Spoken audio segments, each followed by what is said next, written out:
Hello મિત્રો, તમારું સ્વાગત છે અમારી યુટ્યુબ ચેનલ જમજમાજમ કાર્ટૂનમાં. તો મિત્રો, પહેલાં તો આ વિડીયોને લાઇક શેર અને અમારી ચેનલને સબસ્ક્રાઇબ કરી લો. આનંદનગરનો મેળો, મસ્તીની દુનિયા. એક વખતની વાત છે. એક હરિયાળા ખેતરોથી ઘેરાયેલા ગામમાં રહેતા હતા ખુશમિજાજ લોકો. ગામનું નામ હતું આનંદનગર. દર વર્ષે ગામમાં ભવ્ય મેળો ભરાતો. આ મેળો એવો હતો કે માત્ર ગામના જ નહીં, આજુબાજુના ગામ શહેરના લોકો પણ ઉત્સાહથી આવતા. આ વર્ષે મેળો કંઈ ખાસ થવાનો હતો, કારણ કે ગામના વડા ભીમજીભાઈએ જાહેર કર્યું, આ વખતે મેળો 3 નહીં, આખા 5 દિવસ ચાલશે. નવા ઝૂલા, રમતો, નાટક, મીઠાઈ સ્ટોલ બધું જ ખાસ હશે. બાળકોના ચહેરા ખુશીમાં ખીલી ઉઠ્યા. ચિંટુ, મોનુ, લીલા, રાની બધા બાળકો સાથે ભેગા થઈને ચર્ચા કરવા લાગ્યા કે કઈ મજા કરવી છે, શું ખાવું છે, કયા ઝૂલામાં બેસવું છે, કઈ નવી રમત રમવી છે. તૈયારીઓની ધૂમ. મેળા માટે આખું ગામ જીવંત થઈ ગયું. દુકાનો સજવા લાગી, રંગીન ઝંડા અને લાઇટથી રસ્તા ચમકવા લાગ્યા. ઘરોની બહાર રંગોલી બનવા લાગી. ખેતર પાસેનું મોટું મેદાન સાફ કરી ત્યાં ઝૂલા લગાવાયા. શહેરમાંથી આવેલા વેપારીઓ પોતાની પોતાની વસ્તુઓ લઈને આવ્યા. રમકડા, પતંગો, ગુલાબજામુન, કોટન કેન્ડી, ગરમ કાઠિયા ચૂર્ણ ગોળા, બબલ્સ મશીન. ગામના બાળકો રોજ સાંજે મેળા પાસે જઈને જોવા લાગ્યા કે તૈયારીઓ ક્યાં સુધી પહોંચી. તેમને લાગે કે કાશ આજે જ મેળો શરૂ થઈ જાય. પહેલો દિવસ રંગ, મીઠાઈ અને સાહસ. સવારે જ મેળાની શરૂઆત ધૂમધામથી થઈ. ઢોલ નગારા વાગવા લાગ્યા. લોકો નવા કપડાં પહેરીને, બાળકો હાથમાં બલૂન લઈને પરિવાર સાથે મેદાન તરફ દોડ્યા. બાળકો માટે મજા પર મજા. કોટન કેન્ડીવાળું ચક્કર, રંગીન બલૂન ગન, બબલ્સ છોડતી છેડી, chocolate fountain, popcorn, chips, ice cream. ચિંટુએ પહેલીવાર ચકડોળમાં બેસી હતી. ઉપર જતાં તેનું દિલ ધડકતું. પણ ગામ આખું નાનકડા રમકડા જેવું દેખાતા તે હસી પડ્યું. લીલાએ પહેલીવાર મિની ટ્રેનમાં મુસાફરી કરી. ટન ટન કરતી નાની ટ્રેન, તેને એવું લાગતું કે જાણે સચ્ચી ટ્રેન જ. પ્રાણી સવારી, નવી મજા. આ વર્ષે મેળામાં ખાસ પ્રાણી સવારી આવી.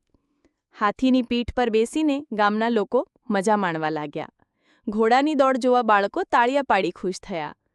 ઊંટની સવારીમાં મોનુ એટલો મસ્તી કરતો કે બાકીના બાળકો હસી હસીને પેટ પકડી બેઠા. એક ખૂણામાં મોર નાચતો હતો, બાજુમાં તોતા બોલતા હતા નમસ્તે નમસ્તે.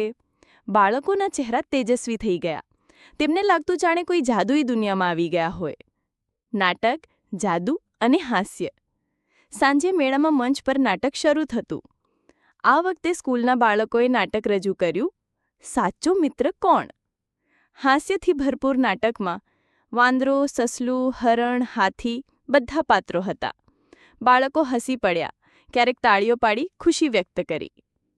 નાટક પછી જાદુગર આવ્યો. તે ટોપીમાંથી કબૂતર કાઢે, ખાલી ગ્લાસમાંથી રંગીન ફૂલો બહાર લાવે, પાંખ વગરની છડી હવામાં ઉડાડે. બાળકોના મોઢા ખુલ્લા રહી ગયા. આ કેવી રીતે કરે છે?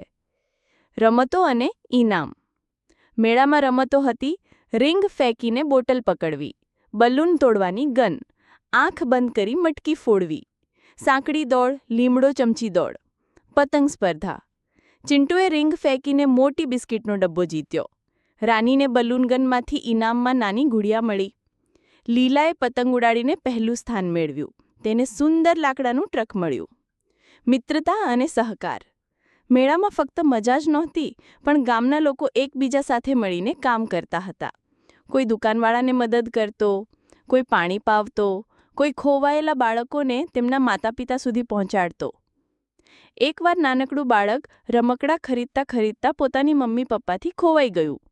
તુરંત ગામના યુવાનોએ બાળકને સુરક્ષિત રાખીને આખા મેળામાં શોધખોળ કરી અને થોડા જ સમયમાં તેના માતા પિતા સુધી પહોંચાડી દીધું. બાળક ખુશ, માતા પિતા ખુશ. ગામના લોકો તાળીઓ પાડી ગૌરવ અનુભવવા લાગ્યા. અંતિમ દિવસ, યાદગાર ક્ષણો. 5મા દિવસે મેળો પૂરો થવાનો હતો અને સાંજના સમયે આખું ગામ મેદાનમાં ભેગું થયું. મંચ પર સંગીત વાગવા લાગ્યું અને ભાઈ અને બહેન ગરબા, દાંડિયા ગીતો, આનંદના તરંગો ફેલાવા લાગ્યા. અંતમાં આકાશ દીવા છોડવામાં આવ્યા. 100થી વધુ રંગીન દીવા આકાશમાં ઉડીને તારાઓ વચ્ચે ઝગમગાવા લાગ્યા. બાળકોએ દીવા જોઈને ઈચ્છા કરી કે આવો મેળો દર વર્ષે આવે અને અમે આવું જ હસતા રમતા રહીએ. ગામના વડા ભીમજીભાઈએ સૌને કહ્યું, આ મેળો ફક્ત મજા માટે નહીં, પણ આપણને જોડવા, પ્રેમ વધારવા, મિત્રતા મજબૂત કરવા માટે છે. આવતા વર્ષે ફરી મળીશું, નવી મજા, નવા સપના સાથે. બાળકો ઉછળી ઉઠ્યા, હા હા, ફરીથી આવો જ મેળો જોઈએ. પાઠ. આ વાર્તા આપણને શીખવે છે કે સાથે રહીને ઉજવણી કરવી એ સાચો આનંદ છે. નાનકડા પ્રયત્નોથી મોટા મેળાવડા સફળ બને છે. હાસ્ય, મિત્રતા, સહકાર એ જ જીવનને સાચો રંગ આપે છે.